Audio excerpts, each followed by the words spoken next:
हिजरत का 8वां साल है। सवाए कौनैन सल्लल्लाहु अलैहि वसल्लम 12,000 का लश्कर जर्रार लेकर बैतुल्लाह को फतेह करने के लिए ऐसे काशना नबूवत से निकलते हैं। अल्लाह का वो घर खाने काबा पर खाना बना लिया गया है।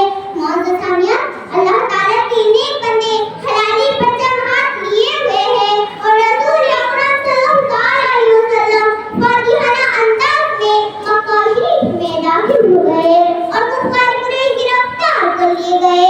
मक्के के वही लोग जो हिजरत की राह तलवार लिए कत्ल रसूल पर आमदा थे, आज उसी रसूल के सामने माफी की भीख मांग रहे हैं। कोई कहता था कि आज हम मारे जाएंगे, कोई कहता था कि हमारी रूह आग में जलाई जाएगी, कोई कहता था कि हमारे बच्चे यतीम हो जाएंगे, कोई कहता था कि हमारी बीवी बेवा हो जाएगी, कोई कहता था कि हमारे घरों को जला दिया जाएगा।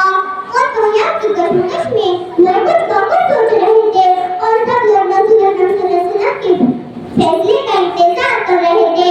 तो हमारे नबी रसूल अकरम सल्लल्लाहु अलैहि वसल्लम ने इरशाद फरमाया, ए कुफार अर्द, हमारे बारे में क्या ख्याल है?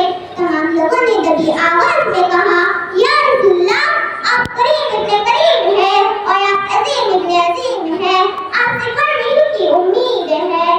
दरियाए रहमत जोश में आई, हमारे लिए बरामद करो और बुरा भला क्यों रसूल अकरम सल्लल्लाहु अलैहि वसल्लम उनकी बारगाह से रूहानी आज़ादी का ऐलान किया जाता है, तुम सब आजाद हो।